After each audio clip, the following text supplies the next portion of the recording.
beginning, there was only ocean. Until the mother island emerged, Te Fiti. There is indeed an Earth Mother goddess in Polynesian myth, and she was the originator of all living things. But her name was Papatuanuku, or Papa for short. There is no goddess named Te Fiti. Bit of an odd change, since everything about this character's role and iconography seemed to match Papatuanuku. I guess maybe they thought the name was too challenging or something? But in time, some began to seek Te Fiti's heart. They believed if they could possess it, the great power of creation would be theirs. The most daring of them all voyaged across the vast ocean to take it. He was a demigod of the wind and sea. He was a warrior, a trickster, a shapeshifter who could change form with the power of his magical fish hook. And his name was Maui.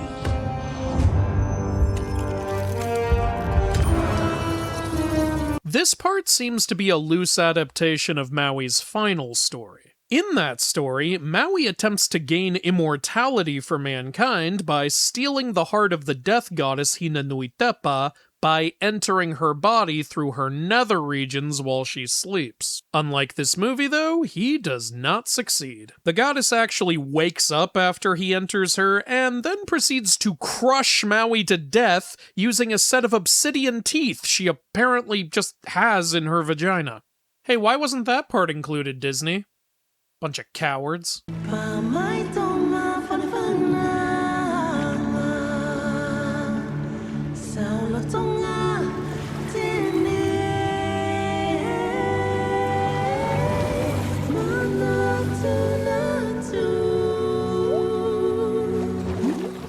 The sentient ocean is an interesting concept here. It could be that this is actually an extension of one of the water gods like Namaka or Tangaroa. If it is Tangaroa, that's especially interesting, because he was also the one who rescued Maui as an infant when his mother cast him into the sea. The fishermen come back from the sea. Don't walk away. Moana, stay on the ground now. You are the future of our people, Moana. And they are not out there. They're right here. Here's an idea. If you don't want your daughter to take an interest in the ocean, maybe don't name her Moana, which literally means ocean in your language. What kind of backwards logic is that? What are you going to name the next kid? Heroin? I'm curious about that chicken eating the rock.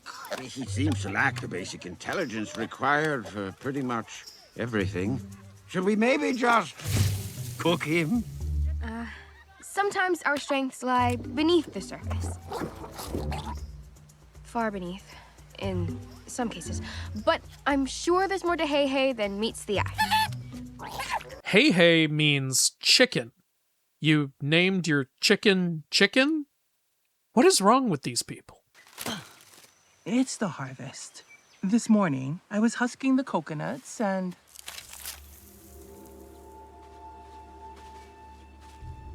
Chief, there's something you need to see.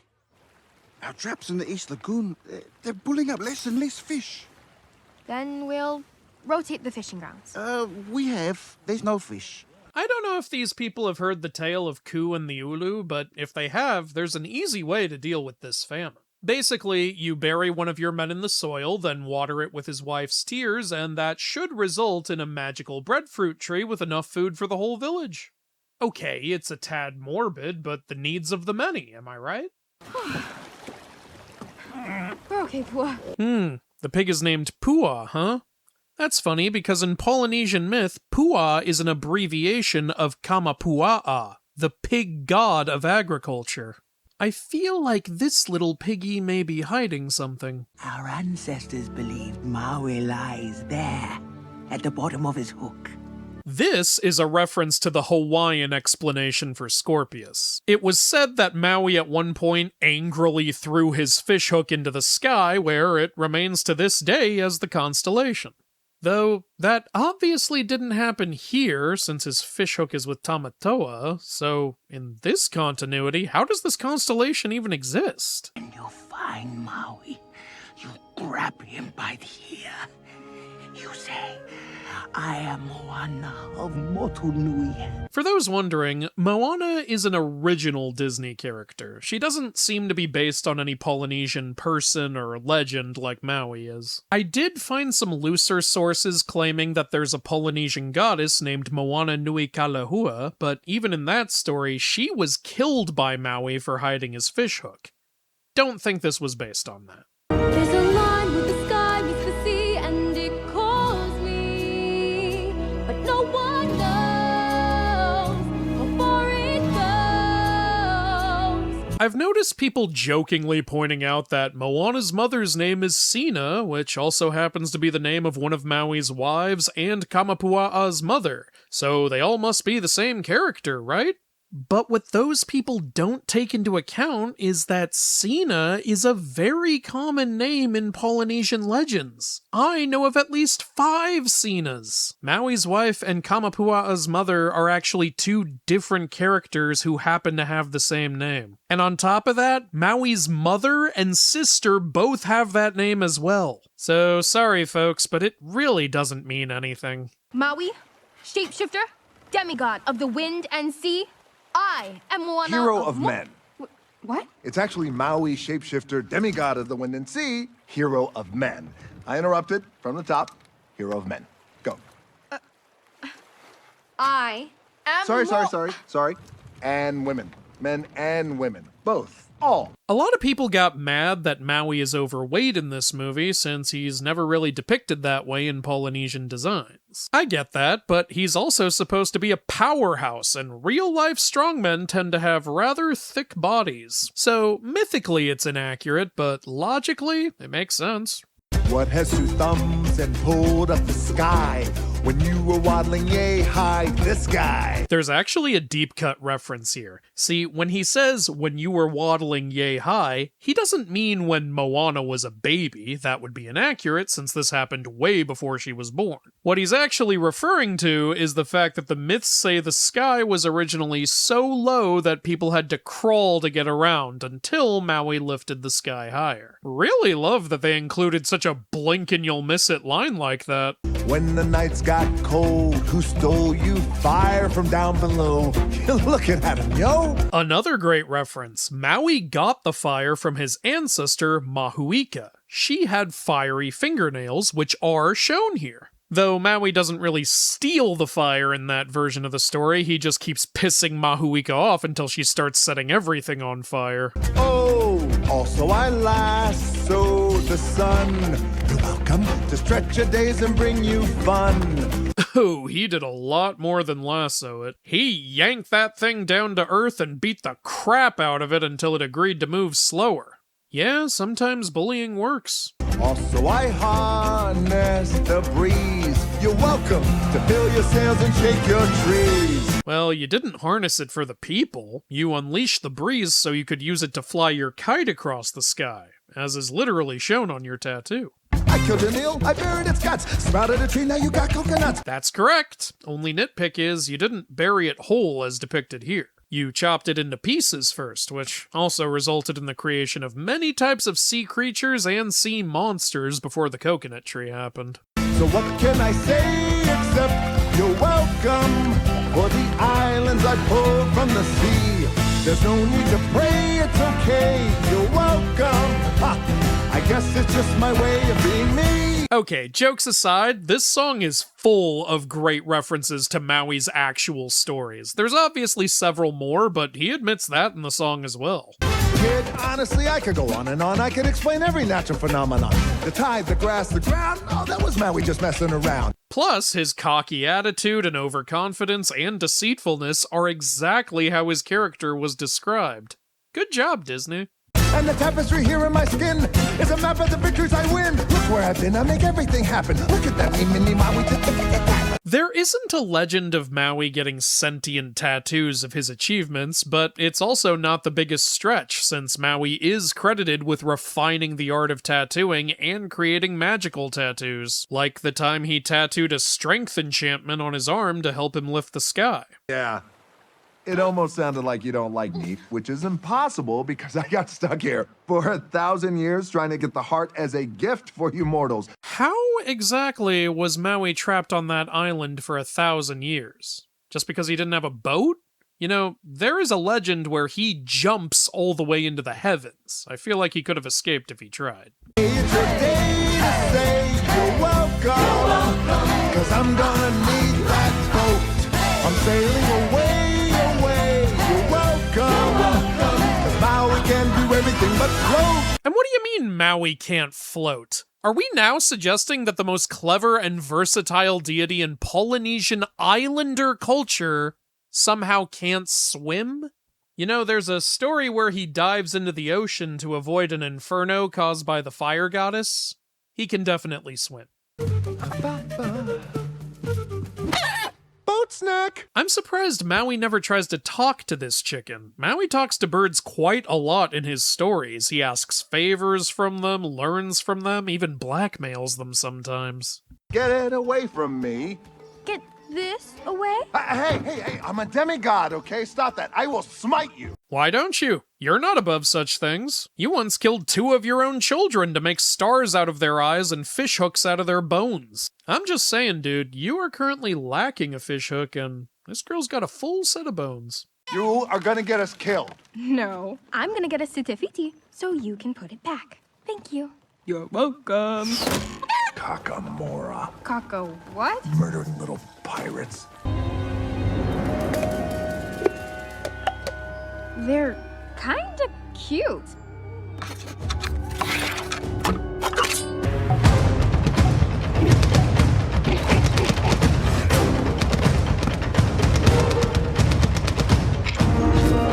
Kakamora are said to be tiny, hairy creatures, so the coconut look is a fitting choice. They also speak an unknown language, as the movie shows, but they are also said to reside in caves and only emerge to find food or steal fire from people. Not sure how you become pirates with those restrictions. Plus, they're supposed to have claws and be terrified of the color white for some reason. Yep, these ones have lots of white paint and armor and aren't bothered by Moana's white skirt. Can't you shapeshift or something? Do you see my hook? No magic hook, no magic powers. Maui does not need his hook to shapeshift. There are multiple stories of him shapeshifting when he was a child, long before he had the hook. He once turned into an insect during hide and seek. He could even shapeshift others. He turned multiple men into rocks and dogs for pissing him off. You sure this guy's gonna have your hook? Damaktor? Oh, he'll have it. And he lives up there? Oh, no. That's just the entrance to, Lalotai. Lalotai? Realm of monsters? Anux, away!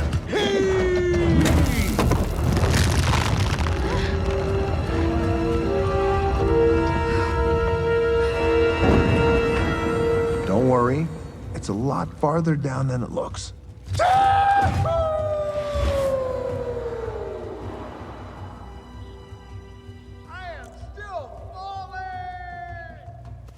I'm pretty sure this realm of monsters is supposed to be the underworld. They even refer to it as the underworld in some of the behind-the-scenes footage. With that in mind, this method of going down a hole to get there is reminiscent of the Samoan underworld legend. Only in that legend, there are supposed to be 2 holes, one for common people and one for chiefs. Also, it's called Pulotu, not Lalotai. Lalotai is simply a term meaning beneath the ocean. You can do this. Go!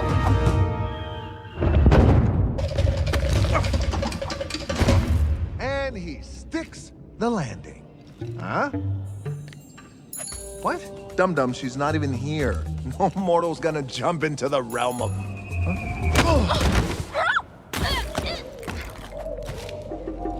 Well, she's dead. Okay, let's get my hook. Putting aside how she even survived that fall, living humans are not supposed to be able to enter Pulotu. And on top of that, the pathway to non-human realms is supposed to be guarded by Maui's mother. So, where the heck is she? Was she that face on the doorway or something?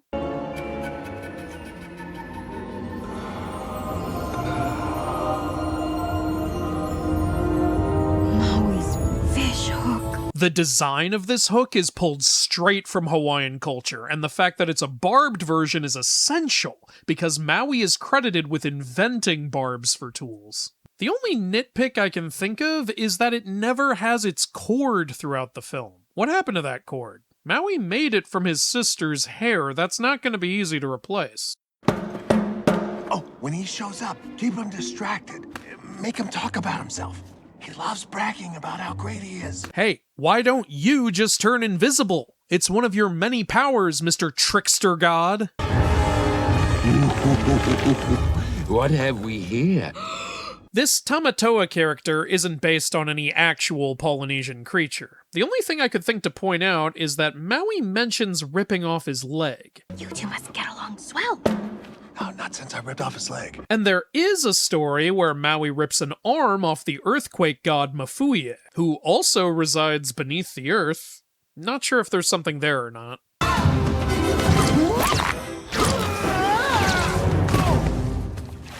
We're alive! We're alive! Listen, I appreciate what you did down there. Took guts. But I'm sorry. I'm trying to be sincere for once, and it feels like you're distracted. No way. Really? Because you're looking at me like I have a shark head. Fun fact, there is actually a Polynesian god with a shark head named Kamahoali'i. How do you get your tattoos? They show up when I earn them. How do you earn that one? What's that for? That's man's discovery of Nunya. What's Nunya? Nunya business. Hey, it is too my business. I literally make my living going over mythical stories, and that includes the ones drawn on your back. Your backstory, if you will. I wasn't born a demigod. I had human parents. No, you didn't. Your father is the supporter of the heavens, and your mother is the protector of the path to the invisible realm, as I mentioned earlier. They took one look and decided they did not want me. They threw me into the sea, like I was nothing. Now that part is correct, but a few years later, after being saved by the gods, Maui actually returned to his birth family and spent his childhood with them. He also had multiple brothers and a sister. There are even versions of his stories where his father helps him lift the sky and his brothers help him beat up the sun. Somehow, I was found by the gods. They gave me the hook. Maui actually made the hook himself using his grandmother's jawbone. Long story. By the way, his hook has a name. It's Manyai Kalani. They made me Maui. And back to the humans I went. I gave them islands, fire, coconuts. Anything they could ever want. You took the heart for them. You did everything for them, so they'd love you. It was never enough. You know, Maui had multiple wives and children throughout his legends. He also hung out with the souls of his ancestors when he visited the underworld. He wasn't exactly a lonely guy.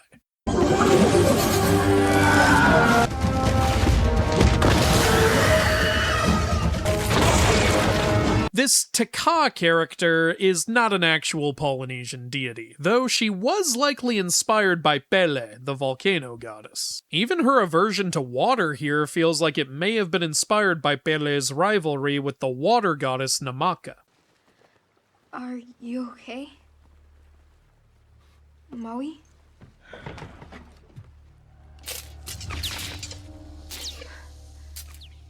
We can find a way around. I'm not going back. What? We still have to restore the heart. My hook is cracked. One more hit, and it's over. Maui, you have to restore the heart. Without my hook, I am nothing. That's not true. Without my hook, I am nothing! Again, Maui's hook is not the source of his powers. It's not even his only weapon. He also had an axe called Matoritori, the Severer. He also had a staff. And sometimes he used spears.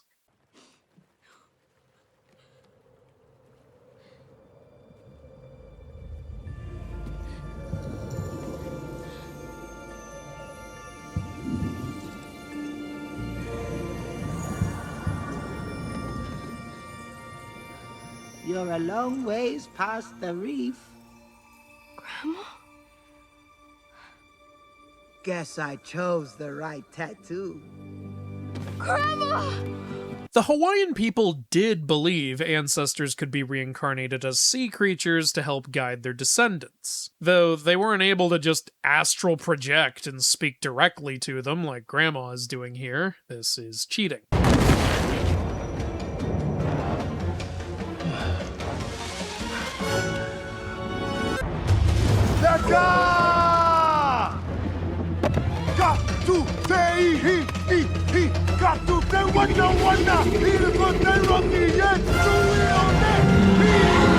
This dance is called the haka. It is performed to intimidate opponents and prepare oneself for challenges. So using it to antagonize Tekka here is very fitting. I only wonder why he didn't do this at the start of the fight. That's typically when it's done from what I've seen.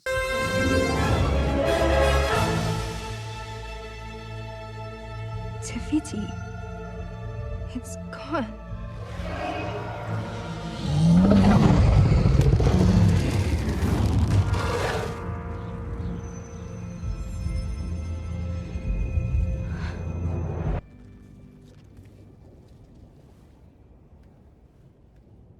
Who you truly are.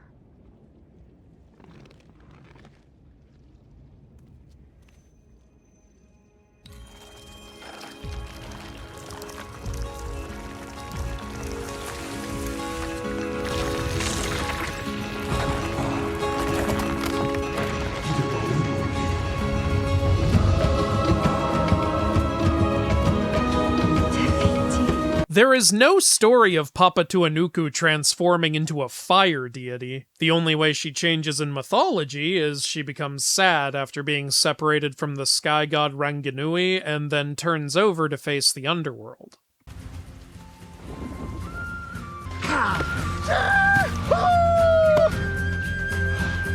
Thank you. Your kind gesture is deeply appreciated. Wait, hold up. How did you make him a new fishhook? 'Cause see, the previous one was specifically powerful because of the jawbone that was used to make it. Whose jawbone did you commandeer for this one? Hi, thanks for watching, and thanks to all these good-looking people for supporting and making these videos possible. First Polynesian Inaccuracy video, huh? And thank you very much to these books by Martha Beckwith and Jake Jackson for helping me learn a lot that I ended up using in this video. This book is really great because it takes multiple versions of each story into account, which is a big thing in Polynesian culture. There's like Hawaiian version, Maori version, Samoan version, New Zealander version, and all these smaller islander versions. It's all over the place. So if some of you heard some inaccuracies like, what? Maui would never kill his children. Well, depends on which island you're on. It's a little all over the place. But yeah, we wanted to get this out already since Disney's about to ruin the movie with the remake. Honestly, rewatching Moana for this video, very easy movie to get through. It's so good. So of course they're gonna remake it. Just screw it all up. But yeah, only took me about 5 years to finally do another Disney movie for this series, and there may be another one coming up, and there may also be a TV show coming up. And yes, God of War Sons of Sparta will be coming soon, don't worry. I don't know how to end videos.